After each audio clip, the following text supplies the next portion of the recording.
人类一直都活着。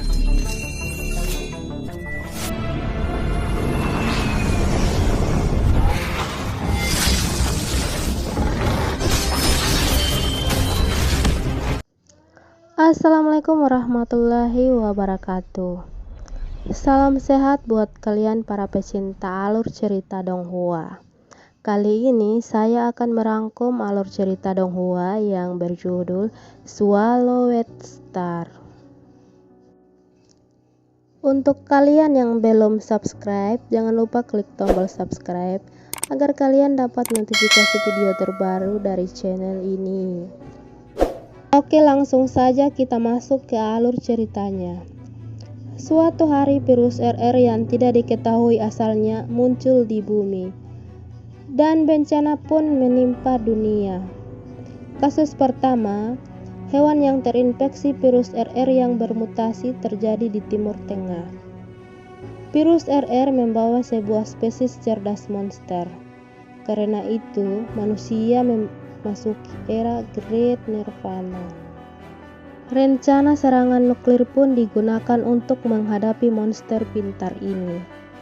Namun, ribuan bom nuklir gagal menghentikan para monster pintar. PBB akhirnya mengumumkan keadaan darurat. Harap berlindung di pangkalan bawah tanah. Kalau terjadi perang nuklir di seluruh dunia, kemungkinan besar yang akan hancur adalah peradaban umat manusia itu sendiri. Manusia selamat dari era Great Nirvana, meskipun banyak negara yang jatuh.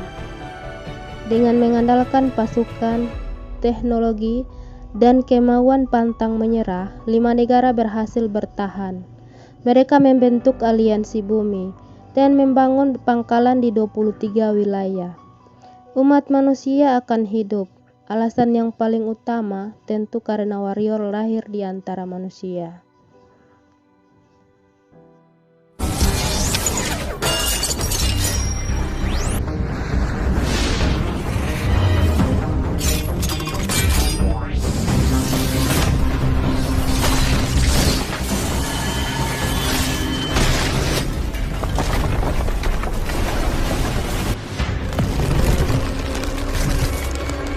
Kemudian kita dibawa pada kejadian 5 tahun yang lalu.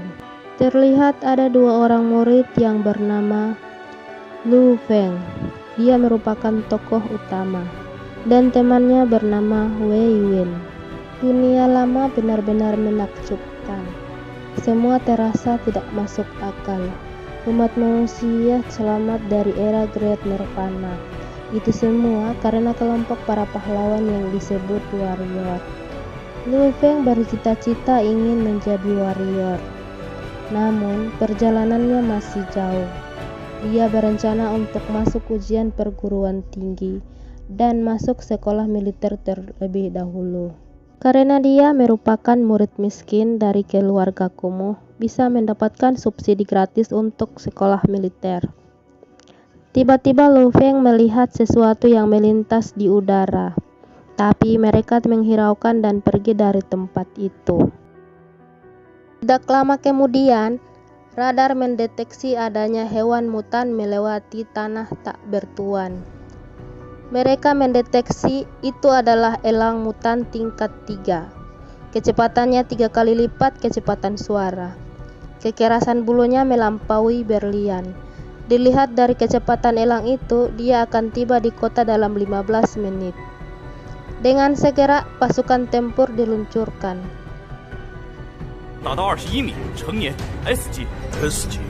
Mereka menembak elang itu secara bersama.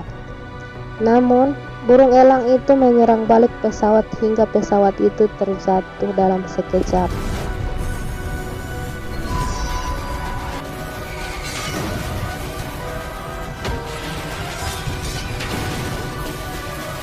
Akhirnya, mereka memutuskan untuk memanggil warrior untuk menyerang elang itu. Scene beralih pada Lu Feng yang sedang berjalan.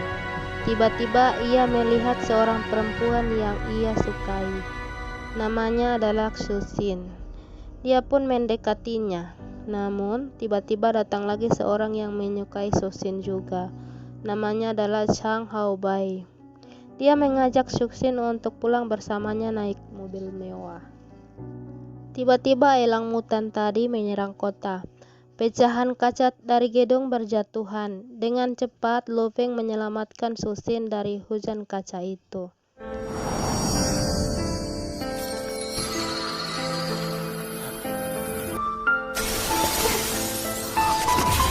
Lalu elang itu melepaskan bulunya menyerang Lu Feng. Untung saja, warrior datang tepat waktu dan berhasil memutuskan serangan itu.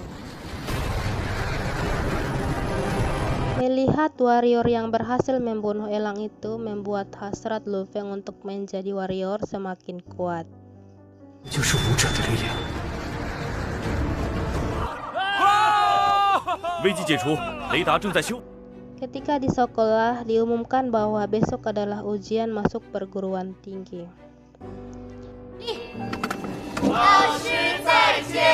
Setelah pulang sekolah, Lu Feng bertemu dengan Zhang Haobai. Zhang Haobai mengetahui Lu Feng ingin menjadi warrior. Dengan sombongnya, dia menentang Lu Feng. Dia membawa dua temannya juga untuk melawan Lu Feng. Tanpa rasa takut, Lu Feng menerima tantangan itu. Di waktu bersamaan, instruktur Jiang lewat dan menyaksikannya. Karena Zhang Haobai dan kedua temannya merupakan murid senior di Material Art Hall. Namun, instruktur Jiang dibuat kagum oleh Lu Feng karena dia mampu mengalahkan 3 murid senior dalam sekejap.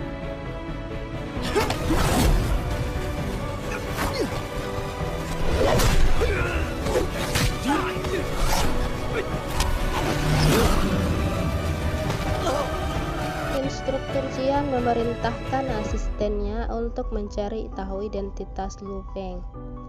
Kembali ke Lu Feng, setelah kejadian itu dia kembali ke rumah.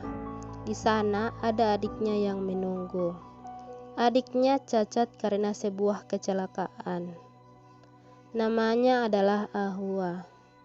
Dia belajar teori keuangan dan harga karena dia ingin berinvestasi. Dan juga ada ibu Lu Feng yang sedang menyiapkan makanan. Ayah Lu Feng bertanya kepada Lu Feng tentang rencananya setelah lulus.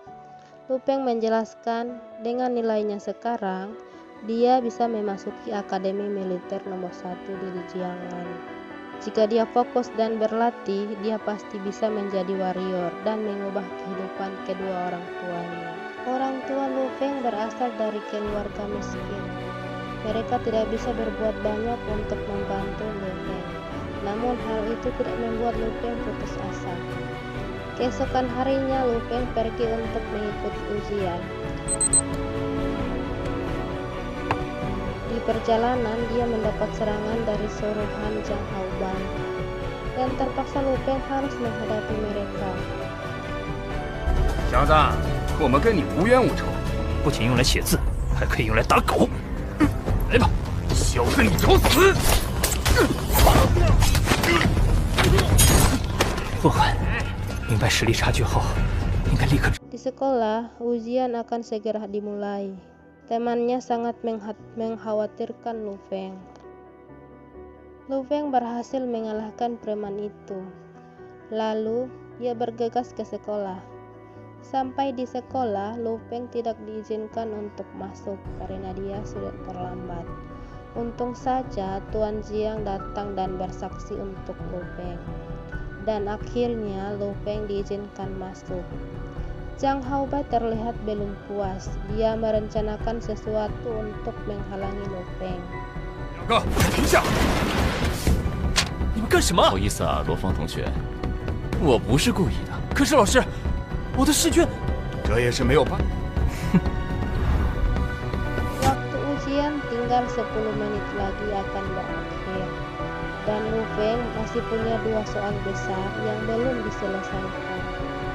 Hal itu membuatnya berpikir keras hingga akhirnya dia jatuh pingsan. 3 hari kemudian, Lu Feng sadar dari pingsannya.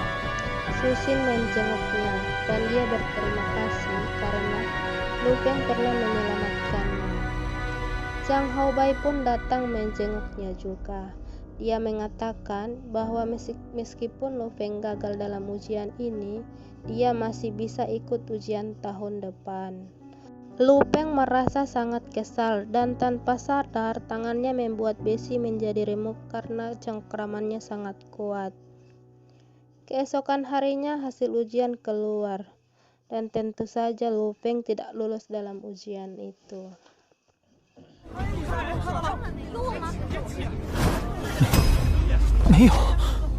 Saat dalam ruang perawatan, Tuan Jiang datang menjenguknya. Dia mengatakan bahwa Lu Feng masih memiliki kesempatan yang lebih besar. Saat dia menyaksikan Lu Feng mengalahkan 3 temannya, saat itu kekuatan tinjunya 800 kg. Hanya dalam beberapa hari Lu Feng menembus 900 kg. Hal itu dilihat saat Lu Feng membuat besi menjadi remuk. Dengan kata lain, Lu Feng berada di level Quasi Warrior, yaitu langkah awal untuk menjadi warrior. Jika Lu Feng lulus dalam ujian Quasi Warrior dan ujian pertempuran, maka dia akan menjadi warrior.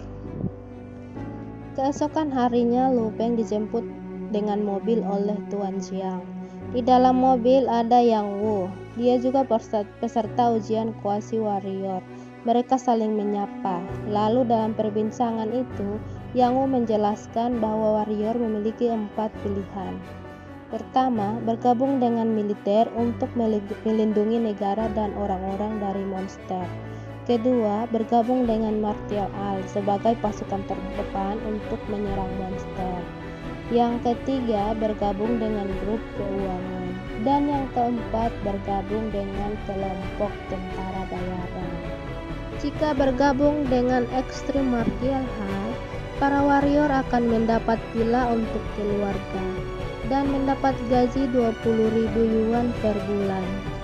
Mendengar penjelasan itu, Lu Feng berpikir bisa membahagiakan orang-orang tercintanya. Dia memilih untuk menjadi warrior dan bergabung dengan grup Extreme Martial Art. Tidak lama kemudian, akhirnya mereka tiba di markas pusat Extreme Martial Art. Di sana, Hutong, ketua instruktur Extreme Martial Art, sudah menunggu. Dia akan mengawasi ujian Quasi Warrior kali ini. Mereka pun langsung menuju ruangan ujian.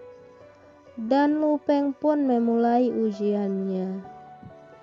Dalam ujian ini mereka dibawa ke dunia lama. Satu persatu peserta lainnya mengambil senjata dan siap menyerang monster. Ini merupakan hal pertama untuk Lu Feng. Dia merasa tidak tahu harus berbuat apa. Lalu dia menenangkan dirinya dan kemudian dia mencoba melawan monster.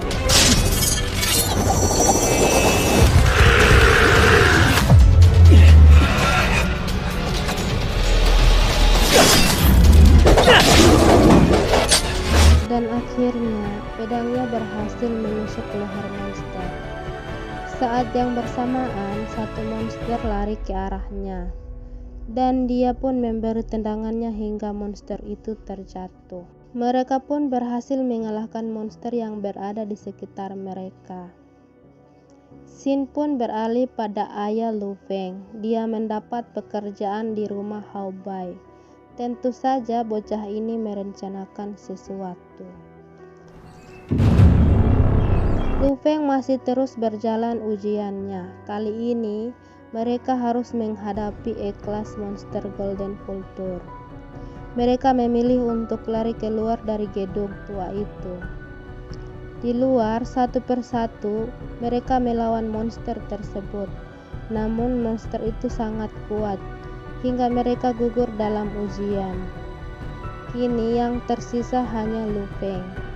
Dia mencoba untuk menyerang monster tersebut. Serangan pertamanya gagal dan monster itu malah terbang dan Lu Feng berada di punggungnya.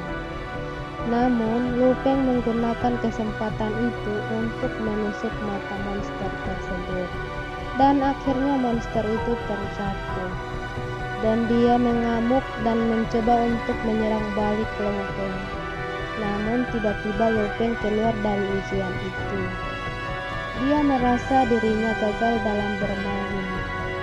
Namun siapa sangka ternyata dia dinyatakan resmi lulus dalam ujian itu. Karena ujian itu tidak mengharuskan membunuh semua monster.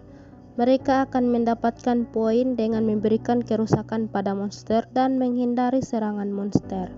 Bahkan nilainya sudah melampaui batas nilai untuk lulus Kuasi Warrior dengan skor tertinggi. Selanjutnya, mereka akan menjalani ujian pertempuran awal bulan depan.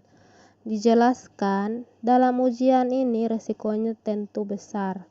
Tingkat kecacatan dan kematian bisa saja terjadi. Mereka yang dinyatakan lolos akhirnya mendapatkan hadiah. Dan hadiah tersebut adalah latihan primordial gene energi yang dapat membantu ujian pertempuran bulan depan. Setelah keluar dari gedung, Lu Feng menghubungi ayahnya, namun tidak tersambung. Di rumah Hao Bai, ayahnya difitnah merusak lantai rumahnya. Dan mereka pun dihajar oleh preman-preman yang ada di sana. Dan di waktu bersamaan, tiba-tiba seseorang datang menghentikan. 住手！